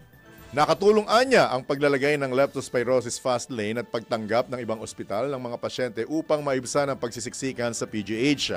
Sa kabila nito, tiniyak naman ni Dr. Del Rosario na patuloy ang kanilang pagtanggap ng mga lepto patients at serbisyo sa mga non-leptospirosis cases. Steady pa rin po yung pasok ng pasyente namin na may leptospirosis. Meron naman kaming din fast lane o na-dedicate na mga kwarto para doon. More or less, ang naka-confine po ngayon sa amin so far ay mga 40 patients po na may lepto. 3 po doon ay bata, the rest po matatanda. Ang mga 80% po doon ay nagdadialysis. Inayuhan naman ng PGH sa publiko na mag-ingat ngayong tagulan lalo't posible pang tumaas ang kaso ng leptospirosis at iba pang waterborne diseases. po. Maaring tumaas pa po. Yung tren meron pa kasing may padating pa din. Alam mo na may iba kasi late nila re-recognize. No? Again, panawagan po kapag kayo po ay sumulong sa baha at hindi maganda ang inyong pakiramdam para kayo mabigat ang katawan, ilalagnat, masakit ang mga kalamnan. Tapos lalo na kung ang pag-ihi nyo ay nag-iba na, kailangan nyo po pumunta sa ospital. Yan naman po ng tinig ni PGH spokesman Dr. Jonas Del Rosario sa panayam ng DWIZ. Pasada Balita! Abot na sa halos 2,400 leptospirosis cases ang naitala ng Department of Health sa buong bansa hanggang nitong Agosto 7. Ayon kay Health Assistant Secretary at Spokesman Albert Domingo, nakabase ang bilang na ito sa mga naberipikang kaso na nakarecord sa mga pagamutan. Nilinaw naman ang kalihim na maaari pang madagdagan ang bilang na ito lalo't hindi pa natatapos ang incubation period sa buong isang buwan. Sa nasabing bilang, Metro Manila ang nakapagtala ng pinakamalaking bilang ng lepto cases bunsod ng sunod-sunod na bagyo at habagat. Pasada Balita! Magsisimula ng ibenta ang 20 pesos sa bigas sa mga magsasaka simula Agosto 13 hanggang Disyembre ngayong taon. Sa kabila ng batikos ng ilang rice farmer groups, nilinaw ng Agriculture Assistant Secretary for Consumer and Legislative Affairs Division Genevieve Velicaria Guevara na tugon ng DA ang nasabing hakbang sa kahilingan mismo ng mga rice farmer na makabili sila ng 20 pesos na bigas. Layunin din anya ng programa na mahikayat ang mga magsasaka na mabisita ang mga NFA warehouse sa maaari lang mapagbentahan ng palay kasunod ng ilang ulat na binabarat ng ilang rice miller ang mga magsasaka sa pagbebenta ng kanilang palay. At ito po yung isa sa kanilang request sa atin na sana daw po pati sila makapag-avail ng ating P20 na bigas. Dahil nga po, kung tutuusin mo, sa vulnerable sector po natin to binibigay. So gusto po rin natin mapagbigyan din po ang kahilingan ng ating mga magsasaka. So hindi ko po alam kung saan po nanggagaling yung pagiging ironic nung programa. Pero definitely po, it's also a way for us na hikayatin po yung ating mga magsasaka na pumunta sa ating mga NFA warehouses mismo. Tinitignan po natin ngayon yung mga bali-balita nga po na yung mga palay nga daw po, mga palay binibenta ng sobrang mura. Prioridad sa nasabing hakbang ang mga maliliit na magsasakang may tanim na hindi lalagpas sa 3 hektarya at nakarehistro sa Registry System for Basic Sectors in Agriculture. Ang ating pong priority sana ay yung mga maliliit lang po ang land holding. Okay. So yan, mga less than 3 hectares na registered po sa ating RSBSA. Yan po ang tinig ni Agricultural Assistant Secretary Genevieve Velicaria Guevara sa panayam ng DWIZ. Balik po muli ang Pasada Balita makalipas lamang ilang mga balala oras po natin. As a Quinair, 27 sandali makalipas po ang ikapito ng morning. Timba at Hygiene Kits ipinamahagi ng PCSO sa HQ Service Company. Detalye mula sa special report ni Angelo Baineo. Nag-turnover ang Philippine Charity Sweepstakes Office ng 500 charity timba at 100 hygiene kits sa Headquarters and Headquarters Service Company bilang bahagi ng kanilang tuloy-tuloy na pagtulong sa mga nangangailangan. Personal itong ipinagkaloob ni Assistant General Manager for Charity Sector, Attorney Lauro Patiag, kay Major Philippine Army at Company Commander Eric Paligat. Nagpasalamat si Major Paligat at tiniyak na ipamamahagi ang mga donasyon sa marginalized at unprivileged school children upang masuportahan ang kanilang pang-araw-araw na pangailangan. Patuloy ang PCSO sa pagpapatupad ng proyektong pangkomunidad sa ilalim ng kanilang Corporate Social Responsibility Program. Yan ang PCSO, hindi umuurong sa pagtulong. Angelo Bainio, nagbabalita ng tama, naglilingkod ng tama. Pasada Balita! At alam nyo rin ba na ang katumbas ng bawat ayan sa Philippine Charity Sweepstakes Office o PCSO ay kawang gawa? Sa bawat ticket mo, siguradong may matutulungan kang kababayan sa kanilang pangailangang medikal. Dahil sa PCSO, basta't kawang gawa at pagtulong, hindi kanila uurungan. Kaya't palagi pong tatandaan, ang bawat taya may kawang gawa. Sa pagkakataon pong ito, mga kabalitaan-kabalitaktakan, tayo po'y pinalad na makakausap muli ang mismong tagapagsalita ng Agriculture Department sa katauhan po ni Assistant Secretary Arnel De Mesa. Asik De Mesa, good morning po. Johnny Banyes, Drew Nasino, live na po tayo sa DWIZ, Alu Channel 23. Good morning po, Asik. Hi, John and Drew. Good morning. Magandang umaga po sa lahat ng taga-subaybay. Right. Maraming salamat po sa pagkakataon at direct to the point, nakatanungan na po, Asik De Mesa. Marami pong nagsasabi na parang, ano po ba talaga ang layunin nitong pagbebenta ng 20 pesos na bigas kada kilo sa mga mismong magsasaka, Asik De Mesa? Tama po yan. August 13, ilulunsad na natin ito. Bukas po. Ang mga magsasaka kasi natin, karamihan dyan na nakalista, halimbawa sa Registry System for Basic Sector and Agriculture. Kabilang din sila doon sa mga sektor na mahirap din. Yung ibang nakalagay doon. Lalo na yung mga nagmamay-ari ng 2 hektarya pababa. At karamihan din sa kanila, either farm worker or yun nga, maliit lang yung pagmamayari ng lupa. Sila ay, ang tawag nila doon ng mga ekonomista ay net consumer din ng bigas. Ibig sabihin, yung Asik? susubliman sila. Opo, napuputol. Hello? Opo, go ahead po, Asik. Yeah. Kung yung harvest nga nila, kung nagtitira man sila o nagsusubi sila, hindi enough yun para sa buong taon. Kaya bumibili rin sila talaga ng bigas. So ito ay oportunidad din para magkaroon sila ng access ng murang bigas na galing din naman sa kanila. Asik De Mesa, bago po buuin at tuloy ang ipatupad itong proyektong ito, nakonsulta niyo po ba ang hanay ng mga magsasaka kung talagang kailangan silang isama sa programang ito? Kasi we understand talagang unang-unang prioridad ng mga magsasaka ay yung magsubi para sa kanila bago ibenta yung kanilang produkto. Tama po ba, Asik De Mesa? Tama po yan. Kagaya ng nabanggit ko kanina nga, yung ibang harvest nila, hindi naman nila binibenta lahat. Pero may mga binibenta lahat. Opo. Para sa ibang bagay. Hello? Opo, go ahead po, Asik. Yes. So, yun nga. So, doon naman sa konsultasyon, I have to check on that. Kasi pag may mga ganito namang programa, lagi namang mayroong mga konsultasyon na nangyayari. At either yan sa mga Irrigators Association or sa mga farmer co-ops. Alright. Asik, gaano ho ba karaming mga magsasaka ang mabebenepisyohan, makikinabang po rito sa 20 pesos po na kada kilo po ng bigas? Yung ating mga magsasaka na rehistrado sa ating tinatawag na RSBSA, more than 2 million rice farmers yan. Yung kabuuan kasi na nakarehistro sa atin ay more than 20 million na. So iba-ibang klase, kasama ni mga isda, magdiniyog, and kung ano pang mga identification o classification ng ating mga magsasaka.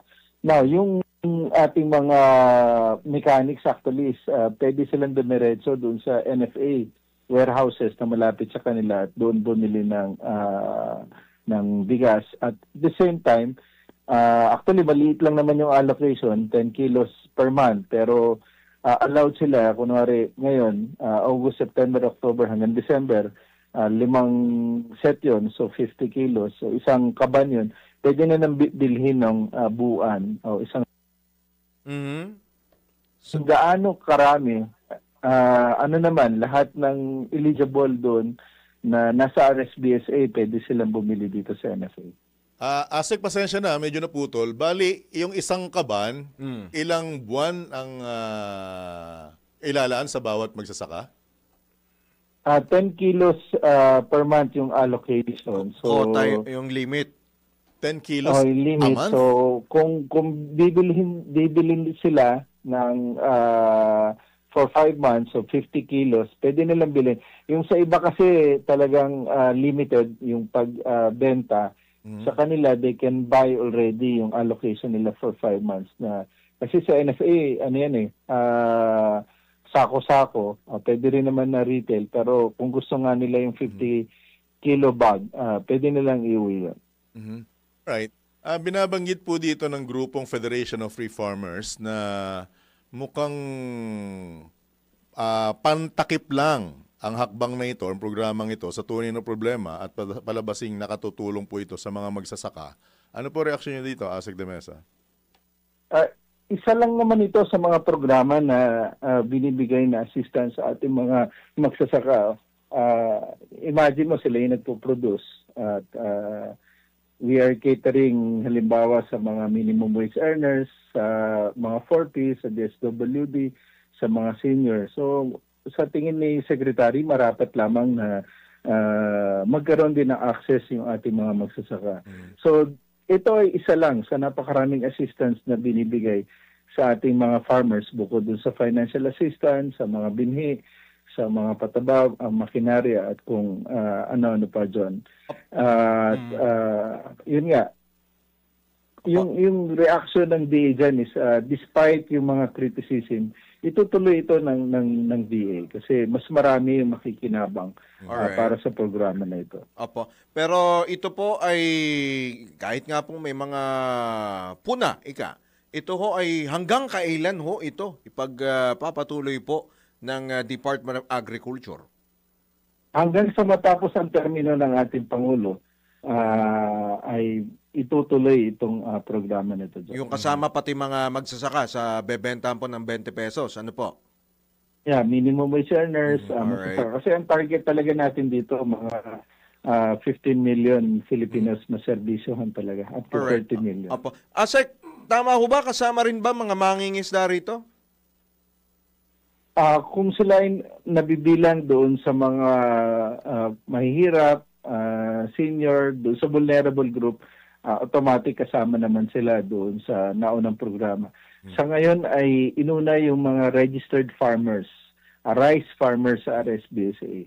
So siguro susunod yung mga talagang nabibilang doon naman sa fishery subsector.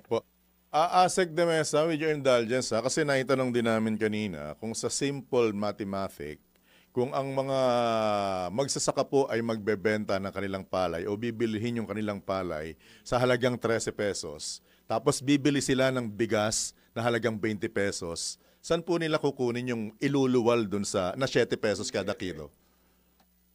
Ganito dyan itong 20 pesos na bigas na binibenta natin, ito ay binili mo na. Yung palay binili yan ng NFA sa halagang 24 pesos sa ating mga magsasaka. Doon sa 24 pesos na yan, of course may mga gastusin ng NFA sa pagtutuyo, paggiling, pag-imbak. So, yung unang bentahan nitong, ang tawag pa namin P29, ang benta dyan ng NFA ay 29 pesos.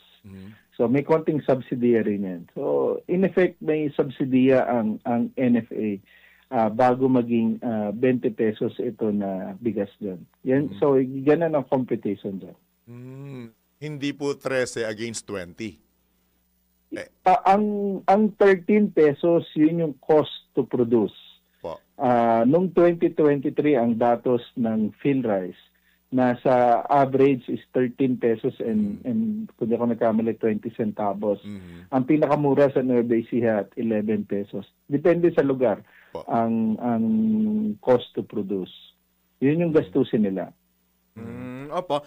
Speaking of bigas pa rin po, Asek, dun po sa issue po ng, of course, yung importation, meron pong mga panawagan dito, yung suspension po ng rice importation ay palawigin pa. I mean, beyond 60 or beyond 2 months. Anong reaction po ng Department of Agriculture rito? Of course, may implication kung patatagalin yan. Ang main objective bakit tinigil ang importasyon sa panahon ng anihan, una-una napakarami ng dumating sa ating bansa nitong unang bahagi ng taon, more than 2 million metric tons yan. At may 2 buwan na more than 500,000 metric tons. Normally, nag-average lang ng 300, pinakamataas na yung 350,000. So, tiniming yan sa panahon ng anihan kasi ngayon, lalo na ngayong wet season cropping, ina-expect natin more than 11 million metric tons yung ma-harvest. So pag maraming import na bigas, maraming local production, ibig sabihin yan babagsak ang presyo ng farm gate. So yun yung iniiwasan na walang masyadong imported na bigas sa panahon ng anihan para proteksyonan yung presyo at of course yung kapakanan ng ating mga magsasaka. Ngayon, kung papalawigin mo naman siya beyond the harvest season at kinokonsum na ng mga kababayan natin yung bigas, hindi naman pwede na yung ating inventory ay tuluyang ma-deplete. Kasi we are maintaining at least, ang pinaka-healthy is 60-day inventory ng bigas sa buong bansa para kung sakali magkaroon ng problema, meron tayong bigas na kakainin kasi ayaw natin biglang magkagulo. Hindi kakapusin. Ang pinoproduce natin is about 75 to 80% locally produced ang consumption. Ang 20 to 25% ay imported. So hindi pa natin kaya yung sufficiency sa production ng bigas. So kung expand natin ang importation ng mas matagal na panahon, magkaka-apekto yan sa inventaryo natin. Pero, of course, dun sa ating presyo, magkaka-apekto rin yan sa presyuan, of course. Magmamahal. How about naman yung sa taripa, Asek? Again, nirekomenda ng DA na ibalik sa 35%, two steps from 15 to 25 and then 25 to 35. But we trust the wisdom of our president regarding this issue. Kasi yung sa importation ban, ano yun kasi, kung may epekto na siya at hindi na kailangan yung taripa, pero halimbawa hindi ganun kalaking epekto, so babalansihin yan. Talagang may careful balance sa ganitong proseso. Right. Dad, baka may karagdagan pa po kayong mensahe at ikangay panawagan sa ating mga kababayan. In particular sa ating mga magsasaka, Asek de Mesa. Bukas mag-i-start na yan. Opo, bukas August 13 mag-start na yung ating launching sa Regions 2 and 3 kasi dyan yung pinakamaraming rice farmers natin sa buong Pilipinas. At patuloy po yung ating Pangulo at ating kalihim sa pag-iisip ng serbisyo po para sa ating mga magsasaka. Muli po, magandang umaga. Salamat po, Asek. Thank you very much po. At mananatili pong bukas ang himpilan ng programang ito sa update mula sa inyong tanggapan. Thank you, sir. Ingat po. Good morning. Po. Good morning. Good luck po. Good luck. Salamat. Alright. Si Assistant Secretary Arnel de Mesa, tagapagsalita po ng Department of Agriculture. Pasada Balita! Samantala, sisikapin naman ng Bureau of Customs na maabot ang revenue target ng pamahalaan. Ito ang tiniyak mismo ni Customs Commissioner Arnel Nepomuceno sa harap na rin ng nagbabadyang epekto ng 60 araw na suspensyon ng rice importation. Ayon kay Commissioner Nepomuceno, maaaring itaas ng hanggang 30% ang taripa ng mga imported rice matapos ang naturang suspensyon mula sa 15%. Sinabi ng Customs Commissioner na makatutulong ito upang mabawi ang inaasahang malulugi sa pamahalaan dahil sa 60-day suspension sa imported na bigas. Layo ng suspensyon na mabigyang proteksyon ang ani ng mga lokal na magsasaka ngayong tinatawag na harvest season. Pasada Balita! Babalik po muli Pasada Balita, makalipas lamang po ilang mga paalala oras. Commissioner Winier Contihino, 14 na minuto bago sumapit ng ganap na alas 8 ng morning. Tayong tumanggap ng pag-uulat mula sa labas ng himpilan. Problema sa koleksyon ng basura, pinatututukan din ni Pangulong Marcos. Detalye nagbabalik Patrol 13, Gilbert Perdes. Iginiit ni Pangulong Ferdinand Marcos Jr. na kailangan na talaga ng seryosong pagtugon sa problema na may kinalaman sa basura, partikular sa koleksyon nito. Ayon kay PBBM, kahit gaano kasi karami ang gawin ng mga pumping stations at kung nababarahan naman ito ng basura ay wala ring silbi ang mga ito. Dagdag ng Pangulo, pati ang mga estero kung barado din dahil sa mga basura ay tiyak na magiging pahirapan din yung mga pumping stations.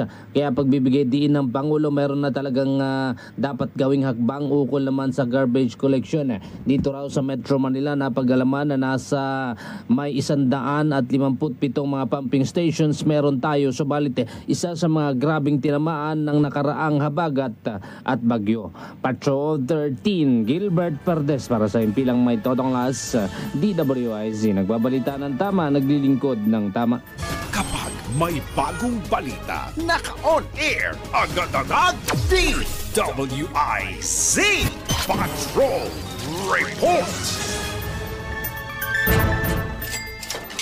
Balitang pangkalakalan. Bumaba ang foreign direct investments ng Pilipinas sa unang 5 buwan ng taon. Ayon sa Bangko Sentral ng Pilipinas, naitala ang 26.9% na contraction ng FDI rate ng bansa. Katumbas yan ng 3 bilyong dolyar. Mas mababa ito ng 1 bilyon dolyar mula sa naitalang $4 billion FDI inflow sa kahalintulad na panahon ng isang taon. Ito'y sa kabila ng 21.3% na paglago ng net FDI inflow noong Mayo kumpara noong Mayo na nakaraang taon. Ayon sa BSP, ang paglago ng FDI noong Mayo ay dahil sa paglago naman ng mga net investment ng mga non-resident sa mga debt instruments. Pasada Balita. Mga balitang dapat alam mo kahit sa labas ng bansa. DWIZ Balita sa ibang bansa. Muling sumiklab ang girian, alitan sa pagitan ng Russia at Ukraine matapos magpalitan ng mga ito ng drone attacks. 100 drone attack ang lumapag o tumama sa Ukraine habang 126 naman na drone attacks ang natamo ng Russia. Isang iniulat na namatay habang isang oil refinery naman ang nasira dahil sa bombahan ng magkabilang panig. Kaugnay nito, nakatakda pa rin matuloy o magpulong sa Alaska sina US President Donald Trump at Russian President Vladimir Putin. Pasada Balita. Sa mundo ng palakasan, ang latest malalaman sa DWIZ Sports News. Ito, good news para po sa ating pong mga sports friends. Gilas Pilipinas sa wakas, pasok na. Ito, sa quarterfinals ng FIBA o 2025 FIBA Asia Cup. Makaraan nga pong talunin ang Saudi Arabia. Hep hep! Hooray! Yan, sobrang lakas ng di kaya ng pisong tawas. Yan po ang ating tutungayan. Ihatid po na sports update. Iyan ang balita mula kay Ian Articona. Good morning, Boss John at Boss Drew. Narito na ang latest sports update. Pasok na sa quarterfinals ng 2025 FIBA Asia Cup sa Jeddah ang Gilas Pilipinas matapos nitong talunin ang host nation na Saudi Arabia sa final score na 95-88. Umabot pa sa overtime ang laro matapos bagpakawala ng 3-pointer si Justin Brownlee sa mga huling segundo ng fourth quarter. Dahilan kung bakit tumabla ang score sa 79. Binuhat ni Brownlee ang Gilas sa record na 29 points, 4 rebounds at 5 assists. Habang inalalaya naman siya ni na Kevin Kembao, Ariel John Edu, Scottie Thompson at Dwight Ramos. Makakalaban naman ng Gilas ang Australia sa quarterfinals. At yan ang aking sports news. Ian Articona, nagbabalitan tama, naglilingkod ng tama. Pasada Balita. Pangkalusugan. Australia ulit? Oo. Ay, naalala mo yung... yung basketball? Basketball? Oo. Mabait kasi Australiano. Panood mo yan? Doon ko nalaman na bukod sa basketball, pwede rin pala sa karate yung mga players natin. Tsaka yung Team Australia. Ano yung tawag doon? Kangaroo kick. Ay, yung gano'n? Oo, kangaroo. Ang galing ng mga Pilipino, no? Kayong pala tawag doon pag sumipa yung mga Australian. Kangaroo kick. Ano pa? Meron naman tayo malakas na kick. Ano? Kickback. Help na ako. Sigurado to, ha? Mga, ang tawag dito? Sa mga nadehado. Tungkol po kasi sa ito sa sakit sa ulo. Yung mga, tawag doon? Nabukulan. Anyway, ito. Ang pagsakit ng ulo, karaniwang nararanasan ng mga tao. Gayunman, may iba't ibang uri ito at iba-iba rin ang posibleng dahilan. Ito, naranasan ko to in fairness. Sobrang sakit ito. Tension headache. Pero sabi dito, pinakakaraniwang uri ng sakit ng ulo, dulot ng stress o pagkapagod. Meron ding migraine na mas matindi at kadalasang sinasabayan ng pagkahilo at pagiging sensitibo sa liwanag o tunog. Kasama rin dito ang cluster headache na bigla ang sumusumpong at masakit sa isang bahagi ng ulo. Sinus headache naman ang tawag sa uri ng sakit ng ulo na dulot ng impeksyon o pamamaga sa sinus. Paalala ng mga eksperto kung madalas o matindi ang pananakit ng ulo, kumonsulta agad sa doktor para matukoy ang sanhi at mabigyan ng tamang gamutan. Ito naman ang paalala sa akin ng ilang nakatatanda. Ang ulo raw ay parang tiyan yan. Sumasakit pag walang laman. Ikaw nagsabi niya. Ang sabi po nila, pag masakit po ang ulo, ingat. Meron pa dyan. Meron pa. Inom ka ng gamot. Ano? Tugmolo dyan. Eto na nga. Sige na nga. Yan. Pasada Mukhang marami sasakit ang ulo dyan. Ito na ang latest, bagong-bago, fresh na fresh, DWIZ Showbiz News. Introhan kita. Showbiz update mula kay Bini. Baka bumaha ng lupa. Ikaw na. Sige Ikaw na. na. Baka magalit sa atin si Mane. Baka Manila Ice tayo rito. Mane. May plano ng magpakasal ang nanay ni dating senador at People's Champ Manny Pacquiao na si Mami Dionisia. Hoy!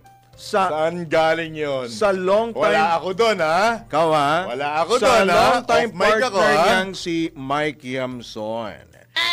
Ready ng rumampa sa simbahan ng ina ng People's Champ para pakasalan ang kanyang karelasyon for 11 years. Ang tagal na rin pala. Wala no? tayong alam. No? At ready nang mag-say I do si Mami D o pakasalan ang kanyang karelasyon na mas bata sa kanya ang edad. Mahigit isang dekada na nga, to be exact, 11 years na po ang itinagal ng pagsasama ni na Mami D at Mike. At in fairness, hanggang ngayon, solid pa rin ang kanilang samahan. Ayon kay Mami D, handa na ito makinig ka, handa na itong rumampa, sa aisle, simbahan, upang sumumpa ng pagmamahalan nila ni Mike. Ibinunyag din ng ina ni Pacman na mayroon na itong, take note kabog kayo dyan. May nakahanda ng wedding ring at nakaredy na po yung kanila pong sing-sing ng kanya pong longtime partner na si Mike. At sa panayam nga po kay Pacman, siya naman po ay natanong dyan. Marami na po ang Ang sabi ni Pacman? Kung okay masaya. Lang, okay lang, Mame.